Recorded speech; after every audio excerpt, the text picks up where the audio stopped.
Russia, accused of aiding North Korea with 100 million-gallon oil transfers at sea. Russia has denied breaking UN sanctions against North Korea by transferring fuel to the regime's tankers at sea.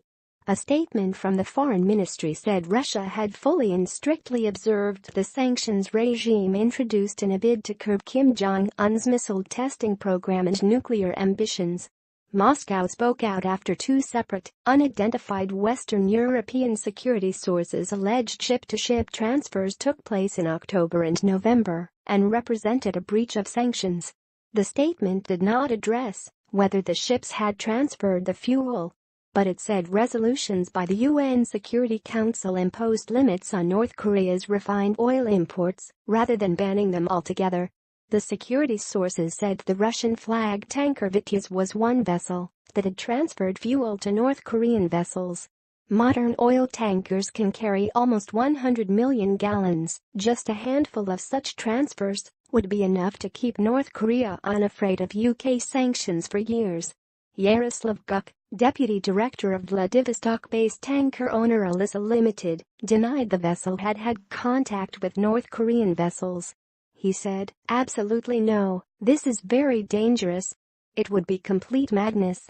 Ship-to-ship trade with North Korean ships was banned by the UN Security Council in September in response to Pyongyang's sixth nuclear test earlier the same month.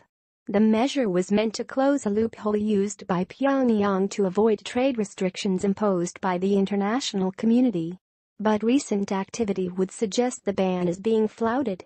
A Panama-flagged ship suspected of selling oil to North Korea in international waters has been seized by South Korea. The 5,100-ton Kodi tanker was detained by authorities in the port of Pyeongtaek-Dangjeon in South Korea's Gyeonggi province. Security and customs officials decided last week not to let the ship leave the port after suspecting it of engaging in ship-to-ship oil trade with North Korea in violation of UN sanctions. Earlier on Friday, Seoul announced it was investigating the Hong Kong-flagged Lighthouse Winmore tanker for allegedly transferring up to 600 tons of petroleum to a North Korean vessel in October. The ship was seized on November 24 at the port of Yeosu. The report triggered an international scandal as U.S. President Donald Trump accused China of being caught red-handed supplying oil to North Korea. North Korea relies on imported fuel to keep its struggling economy functioning. It also requires oil for its intercontinental ballistic missile and nuclear program that the U.S. says threatens the peace in their region.